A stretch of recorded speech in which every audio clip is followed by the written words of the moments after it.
और ये सरला कहाँ जा रही है तू? सच धज के इतना राजेश, मैं थोड़ी देर कमरे में जा रही हूँ। क्या बोल रही है ये? कमरे में जा रही हूँ? अरे बाप रे, कमरे का मतलब खेत में जा रही हूँ, जंगल में घूमने के लिए। अब समझ में आया कि नहीं आया तेरे? अच्छा अच्छा, खेत जा रही है यानी कि जंगल। क्या करने जा रही है जंगल में वैसे? बेर खाने? हाँ सही तो कह रहा है, जंगल में पेड़ ही तो खाने जाऊंगी मैं। तो फिर काय लिए जा रही है ये तो बताई जा। अरे ऐसे ही घूमने जा रही हूँ, पेट में गैस सी बन रही है जा मारे। अच्छा अच्छा। मम्मी, मैं भी चलूँ आपके साथ? हाँ हाँ, चल बेटी। ठीक है मम्मी, मैं सज धज के आ रही हूँ अभी। आज मैं ऊपर, जमाना है पीछे, मैं हूँ सजनी जाती, तुम सब देखते रहना। मम्मी मैं भी चलूँ तुम्हारे संग, मैं भी देख के आऊँ ना जंगल की ठंडी हवा। हाँ हाँ, तू ही तो देखेगा जंगल की ठंडी ठंडी हवा, तुझे दिख जाएगी ठंडी हवा। अरे मम्मी मेरा मतलब कहने का है कि मैं जंगल के जानवरों को दिखाऊंगा और 2-4 फोटो खींच के अपने दोस्तों को दिखाऊंगा कि देखो मैं कितना होनहार लड़का हूँ जो जंगल में शेर चीता के संग फोटो खिंचवा लेता हूँ। बेटा, एक फोटो भी तेरा आ जाए ना शेर चीता के साथ, तो मेरा भी दिलवा दियो, क्योंकि शेर चीता तुझे छोड़ेंगे नहीं जिंदा अगर तूने उनके साथ फोटो खिंचवा लिया तो। और मैं वहाँ पे कोई बेर खाने नहीं जा रही हूँ कि तुझे साथ ले जाऊँ कि तुझे भी दे दूँ बेर। अच्छा अच्छा मम्मी कोई बात नहीं, मैं नहीं जाता हूँ, खुश।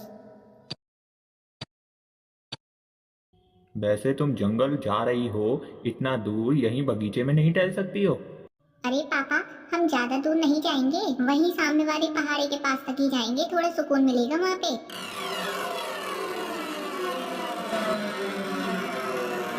देख ही देख, मम्मी मुँह को तो लेके जा रही ना है तो तू ऐसा करियो मेरा फ़ोन ले जाइयो। रास्ता में किसी से ही बात मत करियो और जल्दी वापस आ जाइयो। और फ़ोन ले जा रही है वहाँ फोटो और खींच लियो, ठीक है ना? ठीक है, खींच लाऊंगी तेरे लिए फोटो वगैरह। हम 2 घंटे में आ जाएंगे, ठीक है ना जी? इतना कहकर वह दोनों जंगल की ओर निकल जाती हैं। वहाँ उनके दोनों बेटा और पति देखते रह जाते हैं। देखा बेटा, इन औरतों का भी क्या होगा। बाहर घूमने के लिए कोई ना कोई बहाना चाहिए बस। हाँ पापा ये तो आप बिल्कुल सही कह रहे हैं। चल बेटा ये आएंगे 2 घंटे में, जब तक तो मेरी एक नींद पूरी हो जाएगी। तू जा टीवी देख, मैं सो जाता हूँ जब तक। ठीक है पापा आप सो जाइए, मैं जगा दूंगा जब आएंगे ये दोनों तो। इतना कहकर राजेश बेड पर सो जाता है और राहुल टीवी को देखने में लग जाता है। अरे माँ, ये हम कहाँ आ गए? चारों तरफ पेड़ पौधे ही पेड़ पौधे दिखाई दे रहे हैं, मुझे तो बहुत डर लग रहा है यहाँ पे। आपको नहीं लग रहा है क्या डर? बेटा मुझे भी डर लग रहा है, लेकिन मैंने तो तुझसे पहले ही कहा था यहाँ पे मत आ, लेकिन तू मानी ही नहीं। तुझे तो पता है ना कि मुझे अंधेरे से भी डर लगता है। हाँ माँ, मैं जानती हूँ, एक दिन आपसे मैंने टॉर्च मंगाई थी तो आप टॉर्च लाने भी नहीं लेके आई थी। अब तू इतनी पुरानी बातों को तो याद कर मत। बस अब ये देख कि हम घर पे कैसे पहुंचे, मुझे भी डर लग रहा है और शाम होने वाली है, अंधेरा हो जाएगा। हाँ हाँ माँ, मुझे भी डर लग रहा है, देख लो कहीं शेर वेर तो नहीं आ रहा, कहीं मुझे डस ले। अरे नागिन डसते नहीं है शेर, खा जाते हैं।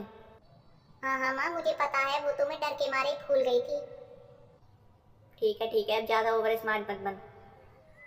माँ, तुमको वो बुड्ढा दिख रहा है सामने, उसी से पूछ लेते हैं रास्ता यहाँ से निकलने का। अरे बेटी मुझे तो ऐसा लग रहा है वह भी हमारी तरह खो गया है, उसे क्या पता होगा। नहीं माँ, उसने चमकीले कपड़े पहने हैं तो शायद वह बता दे, कोई पता नहीं है, आजकल के लोगों के चेहरे को देखकर हम बता नहीं सकते हैं कि वो क्या सोच रहे होंगे। हाँ चल चल अब पूछ ली, ज्यादा मत आगे बढ़। ठीक है माँ, मैं पूछ ही लेती हूँ इस बुड्ढे से। इतना कहकर दोनों माँ बेटी उस बुढ़े बाबा के पास रास्ता पूछने के लिए चल देती हैं। बाबा नमस्ते। ओ बाबा नमस्ते। बाबा नमस्ते। अरे ये बाबा को क्या हो गया, ये तो सुन ही नहीं रहे। मम्मी के सामने मेरी बेइज्जती कर रहे हैं। बेटी तेज बोल तेज। ए बुढ़े नमस्ते। ये तो बुढ़े के नाम से भी नहीं सुनना है। मम्मी मुझे तो ऐसा लग रहा है कि ये बहरे हैं, इन्हें सुनाई नहीं देता है मैं क्या बोल रही हूँ, इन्हें कुछ सुनाई नहीं दे रहा है। हाँ बेटी मुझे भी अब तो ऐसा ही लग रहा है, इन्हें कुछ सुनाई नहीं दे रहा है, हम फालतू का अपना टाइम वेस्ट कर रहे हैं इनके सामने खड़े होके। मम्मी मेरे पास एक आइडिया है, मैं इनके सामने डांस करती हूँ, अगर ये हंस जाएंगे तो समझ जाना कि ये अंधे नहीं है और बहरे भी नहीं है, ठीक है ना? अरे बेटी तू भी ऐसे कैसे काम करेगी इनके सामने एक रास्ता पूछने के लिए, इससे तो अच्छा है हम किसी और के पास मदद मांगने चलते हैं। नहीं मम्मी, एक बार मैं देख तो लेती हूँ इन बाबा की तरकीब को कि ये मेरे को देखेंगे कि नहीं देखेंगे। चल जैसा तुझे अच्छा लगे तू वैसा कर, मैं क्या कर सकती हूँ अब तेरे सामने। नीतू उन बाबा के सामने डांस करने लगती है, लेकिन बाबा को तो कोई इनके दिलचस्पी नहीं था इसके डांस में। वह बार बार नई नई तरकीब डांस की निकालती है जिससे कि बाबा को हंसी आए, लेकिन बाबा तो हंसने को नाम ही नहीं ले रहे थे। अरे बेटी पागल है क्या तू, इनके सामने ऐसे डांस कर रही है, मटक रही है, चल यहाँ से। नहीं मम्मी, एक बार और चेक कर लेती हूँ कोई नई तरकीब डांस करने की। अब तो नीतू ने डांस करने की हद ही पार कर दी थी।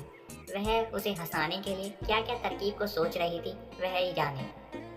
अब बस और नहीं मम्मी, इन बुढ़े बाबा को हंसाने में मेरे अंदर शक्ति नहीं है, मैं तो बहुत थक गई हूँ अब। मैंने तो तुझसे पहले ही कहा था चल यहाँ से, तू मानी नहीं, तुझे तो डांस करने की मच रही थी ना। हाँ मम्मी आप सही कह रही थी, लेकिन मैं भी क्या करती, मजबूर थी ना। हाँ हाँ मजबूरी तेरे ही सामने आ गई है ना सारी, चल अब घर निकल चल।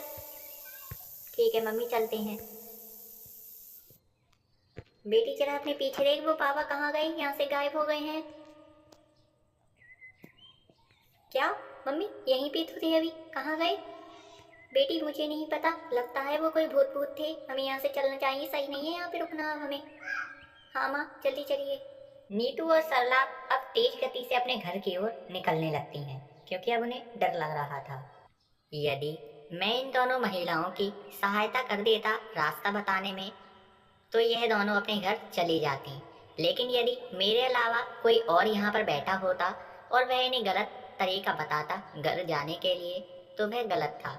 इस कहानी से हमें यह सीख मिलती है कि हमें कभी भी जंगल में या किसी भी अनजाने जगह पर किसी से भी रास्ता नहीं पूछना चाहिए, क्योंकि 100 में से कोई 1% लोग होंगे जो हमें सही रास्ता बता देंगे, लेकिन बाकी के सभी लोग हमें गुमराह कर सकते हैं।